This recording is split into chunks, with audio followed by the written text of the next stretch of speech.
Hello, community. Today, one of my very requested viewers asked. So, today, what are the questions today? Hey, when do I need to fine-tune my LLM? How do I fine-tune an LLM? What if I only have pure text files?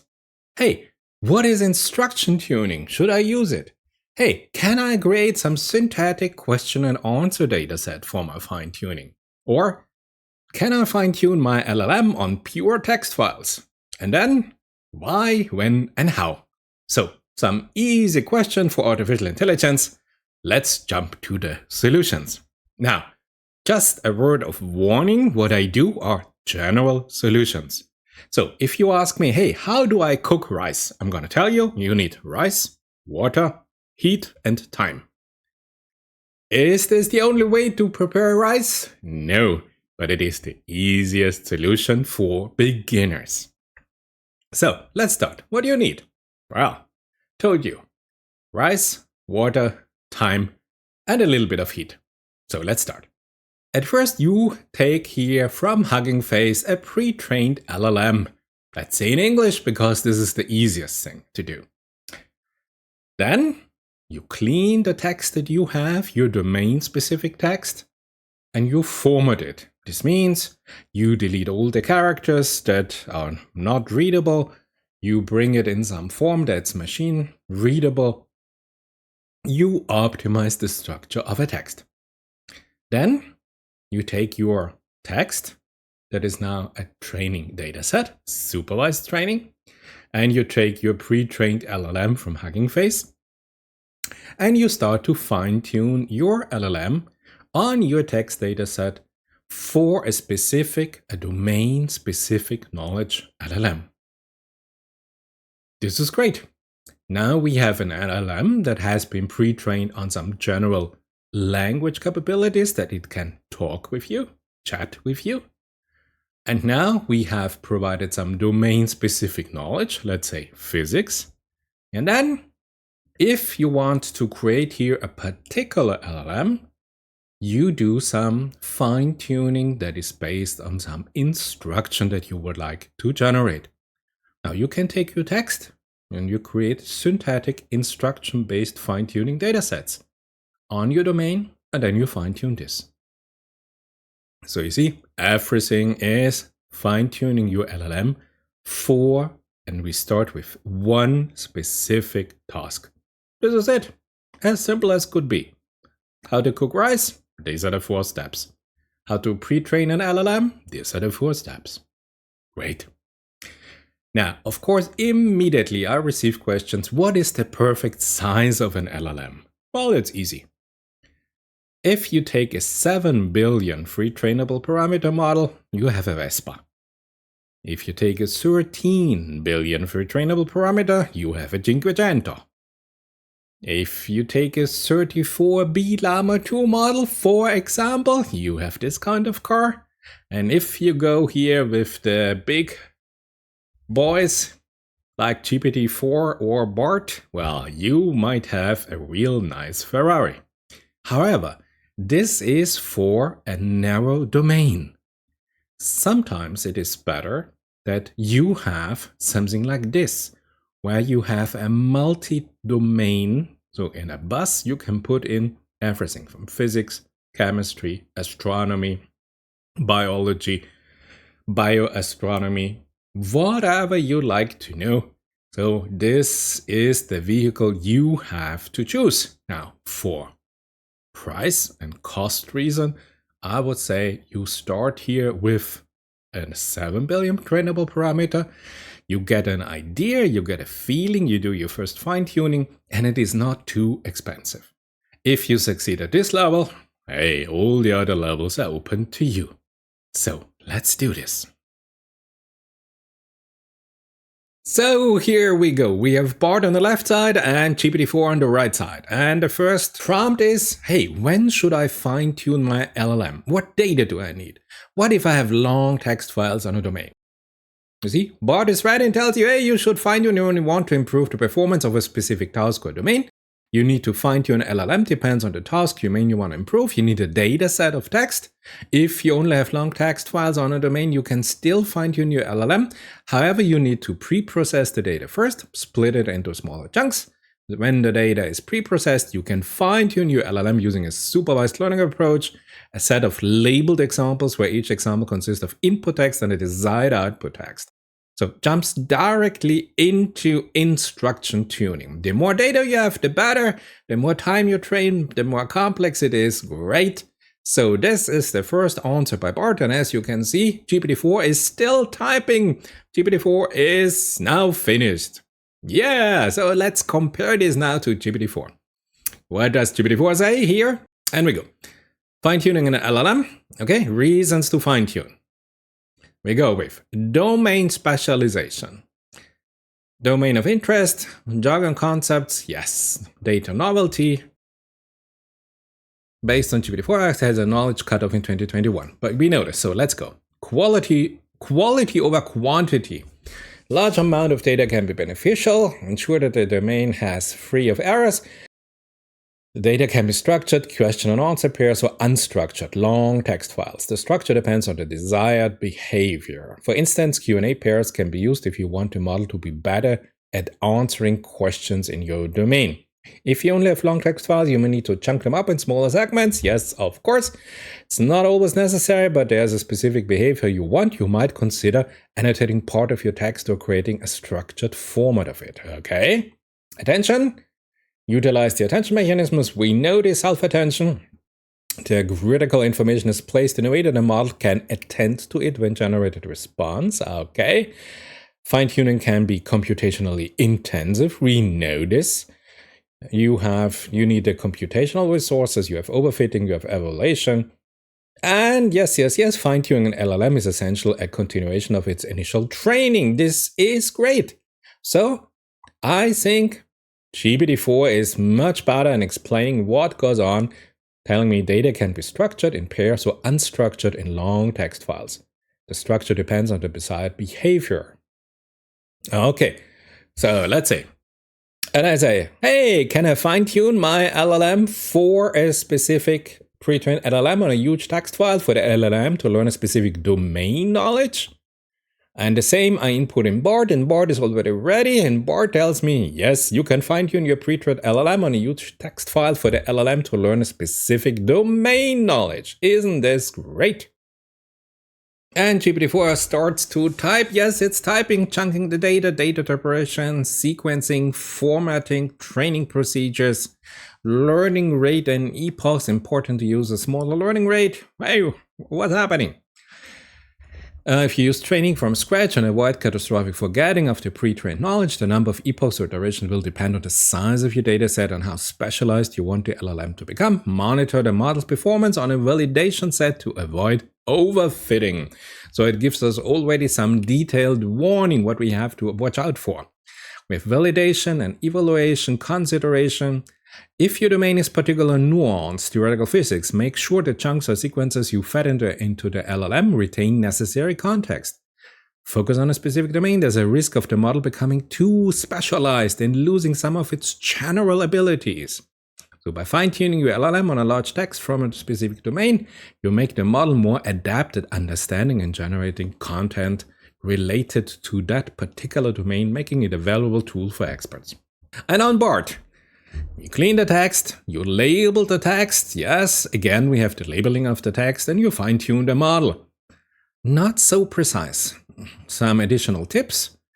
Multiple GPUs or TPUs. Wow, this is in detail. Pre-train has been fine-tuned on similar domains. This will help a model to learn the domain more quickly. Yes. And I have a simple question. What is the difference of fine-tuning an LLM on a specific large text file in comparison to instruction fine-tuning or Q&A fine-tuning the same LLM? When to apply what with what training procedures? And Bart tells us Q&A fine-tuning is the type of data that is used to train the model. Instruction fine-tuning, yes. So fine-tuning on a large specific text file involves training the model on a data set of text that is relevant to the task or domain that you want to model to improve on. Instruction fine-tuning here can be useful for tasks such as code generation. Instruction fine-tuning dataset useful for code generation or translation. Fine-tune an LLM to better be at translating code from one programming language to another. Q&A dataset question and answers very useful for tasks answering questions and generating summary. The best approach to fine-tune an LLM depends on the task and domain that you want the model to improve on. General fine-tuning of specific large text is the most effective approach. But it may not be feasible if you do not have access to a large enough dataset. Instruction fine-tuning and Q&A fine-tuning are less effective, but they can be used if you do not have access to a large enough dataset or if you want to fine-tune the model quickly. This is an interesting statement, but okay, it is sport. Okay, let's accept it. The training procedures for fine-tuning LLM depends on the task or the domain you want the model to improve on. Need a supervised learning approach where we provide the model with a set of labeled examples. The labeled examples should consist of an input text and a desired output text, and the model learns to map the input text to the desired output text. And we have some additional and tells us use a large enough dataset, use a high learning rate, train the model for a long enough time. Okay, GPT-4. Fine-tune on a specific large text file. The purpose designed to immerse the model in a specific domain or topic. Yes, feeding a large amount of text from a particular domain, essentially making LLM and domain expert.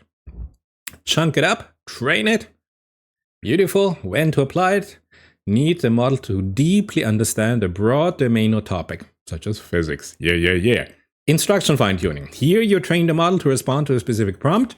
For instance, if you fine-tune it, always responds to a certain form or style when given a particular type of prompt. When to apply? Specific operational needs. If you want the LLM to always provide answers with citations or to format its response in a particular way.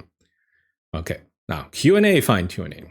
Answering questions accurately and concisely. It's about making the LLM more adapt to the question and answering format.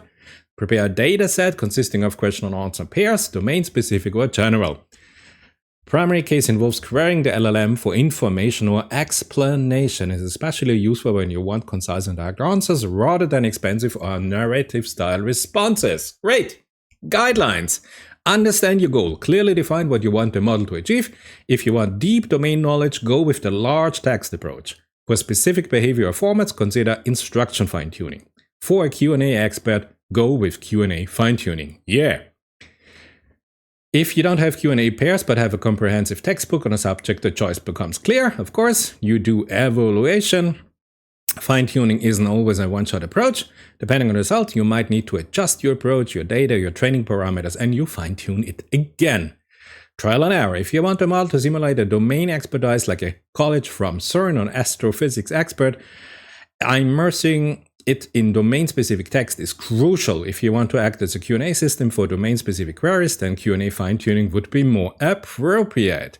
So if you have here specific personalities, go with a deep domain-specific text. This is it.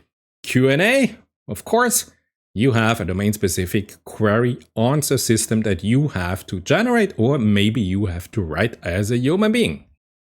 And then I say, hey, please generate some synthetic text on dark matter and astrophysics, because I just need some demo for you to show you how, if you just have pure text, some long text files, millions of sentences, how you can take here this text, or just string copy the text here, and this is now my base, and I will show you how to create a synthetic dataset.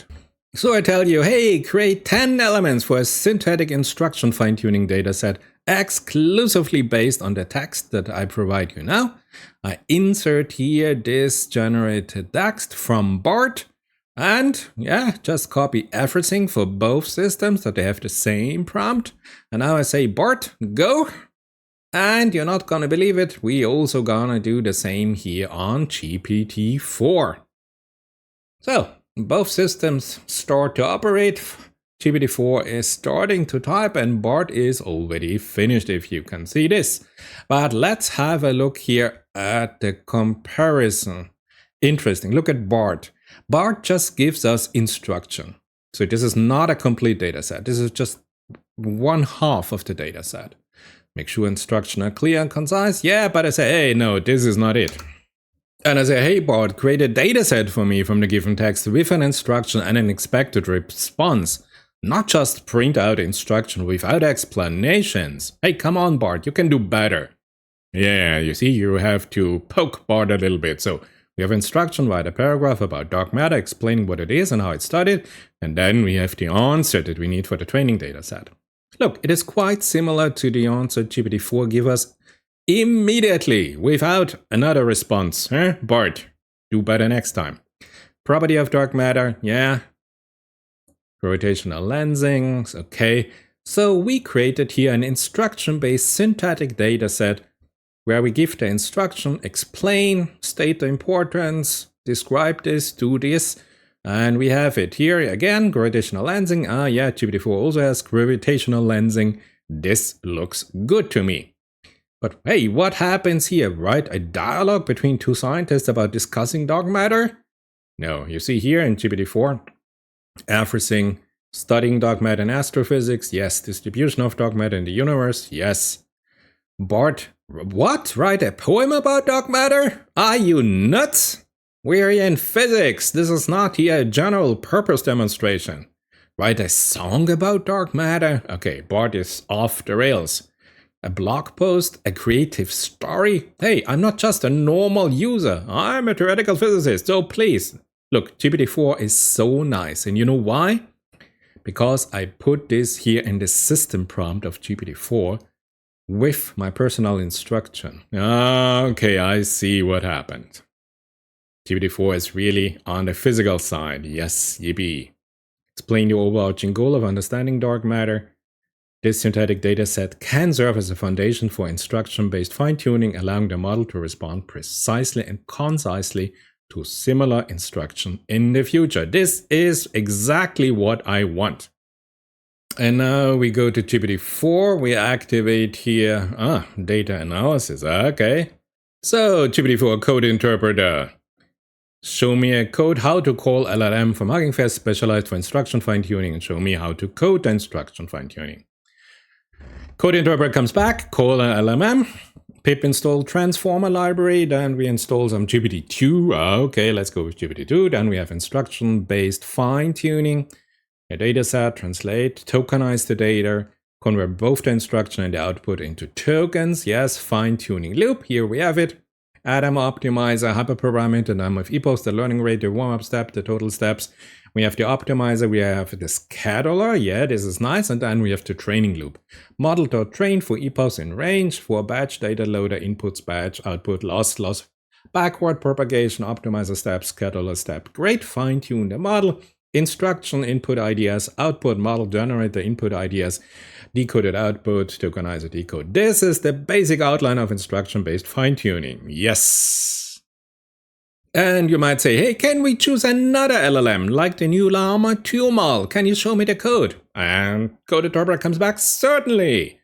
Whenever there is here an LLM you refer to as Llama 2 would be great. So we load here the model, the tokenizer. So of course the tokenizer would then be a Llama 2 tokenizer, and the model would be here specific for Llama 2. You have everything available on Hugging Face for you. You proceed with the fine-tuning. You might need to adjust some hyperparameters, of course. Yeah, it was BERT-based. You have a BERT tokenizer. Yeah, we know this. Thank you a lot, but it's great. If the model is not available, load it from source. And I ask you, hey, what would happen if I just want to fine-tune it of a large amount of pure text? How would the fine-tuning code read then? Code instructor comes back, fine-tuning is even simpler, step by step. Load the model, transformer model, the tokenizer model. Yeah, great. Tokenize the data. Of course, this is important. Prepare the data loader. Helps you in efficiently loading the data set in batches. This is important. We have the fine-tuning loop, number of epochs, learning rate, warm-up step, total steps, optimizer, scheduler, everything you know. Perfect. The training loop starts, the number of epochs, the batch, the optimizer, the inputs, the attention mask, the outputs, the loss, the backward propagation, the optimizer, and the scheduler. You save it, you can use it, and it's done. You have the path. And now that the provided code is basic and a general framework, of course, but we just need to start with this. Ensure that the necessary adjustments based on the specific LLMs you are using, your dataset, and available resources are all made. And if you have questions like what is a gradient accumulation, you could ask this. So we ask GPT-4 code interpreter, hey, explain when and how to use gradient accumulation. What is it? And GPT-4 comes back, hey, a technique in training deep learning models, especially when dealing with constraints in GPU memory, allows you to effectively train a large batch size. Yes, yes, yes, memory constraints, stabilizing the gradients, distributed training, how to implement gradient accumulation. Typical training loop without gradient accumulation would look something like this. With gradient accumulation, the code for the loop is modified to this particular code segment. Key points to consider: the learning rate, the batch normalization, yes, yes, yes. If you're a beginner, you have no idea, never mind. I will show you an even better solution in a second. The weight decay you can have. It tells you whatever you should look out for. This is simply amazing GPT-4 code interpreter. You will not get this from a normal Python coded LLM system. So everything is here for you to start, to learn, to get familiar with the terms, to understand where and how you can have your hyperparameter tuning if you want, and how you can optimize the performance of the system. Great. But imagine if you are a non-coder. So I go to Bart and I say, hey, can you explain Vertex AI to me? And Bart thinks, okay, it is a managed machine learning platform, helps you build, deploy, and scale ML model at scale, a managed notebook environment. It's a managed platform. Google takes care of the underlying infrastructure. It's scalable, it's secure, it's reliable. You have to pay for this. Fraud detection, customer segmentation, recommendation engine, NLP processing, image classification, and speech recognition. Everything is here. And then I tell here Bart, hey, explain the new model garden in Vertex AI to me. And Bart comes back and tells me, yes, I'm not programmed to assist with that. What? And I say, hey, listen, Bart, search the internet for model garden. It's a feature of Vertex AI by Google. And you are Google, so please, do your job. Sure, I found some information about model garden. Hey, congratulations. Provide some curated collection of pre-trained machine learning models that you can use to build and deploy your own application. Trained on a variety of datasets and cover a wide range of tasks. You need to create a project. You have the credit card to pay for everything. You select a model, you deploy them, you just press a button and it's done. This is for non-coders. Curated collection of pre-trained model, ready to use, a managed platform. You don't need to worry about infrastructure. If you're new to machine learning, Model Garden is a great place to start with your credit card. Some limitation, not always the best fit for everything, need to customize. It's not a replacement for professional expertise. Yes, it's a good choice for businesses that are new to machine learning and do not have the expertise or resources to build their own machine learning models. Yeah. But this is not the only solution. What about auto-train by Hugging Face? Bart comes back, sure. Auto-train is a no-coding tool for training state-of-the-art models for natural language processing, text classification, text regression, summarization, question answering, translation. To use auto-train, you need to create a Hugging Face space. You can upload your data, select the NLP tasks you want. Auto-train will automatically select the best model architecture and the hyperparameter for your task. You can also customize the training process. Once the training is complete, Auto-train will deploy the model to your Hugging Face space and you have it there. Great, easy to use. Even if you're new to machine learning, you can train state-of-the-art models integrated with Hugging Face. If you're looking for a way to train state-of-the-art NLP models without having to know anything how to code, then Auto-train is a good option, powerful, help you get started with machine learning quickly and easy. Not a replacement for the perfect expertise you receive here on this channel, but anyway, a powerful tool that you can help you train state-of-the-art NLP model without having to know anything about how to code. A good choice for businesses that are new to machine learning. Yippee! So there you have it, a beautiful explanation from my side. Or you go to Bart, you go to GPT-4, you let the topic X be explained by Bart or GPT-4. You can use here the code interpreter or the data analysis tool by GPT-4 to write the code for you. You can interact, you can try out, you have trial and error. And if you're a no-coder, if you're an absolute beginner, it tells you nothing, then you just go to this auto machine learning platforms. You have this with Model Garden and Vertex AI by Google. You have this on Hugging Face. I highly recommend Hugging Face. This is an excellent platform where you use auto train, or you can go to dozens of other platforms from, I don't know, Microsoft to whatever company you want, but make sure that you trust them, that you're in good hand. I hope it was instructful and you enjoyed this video. It would be great to see you again.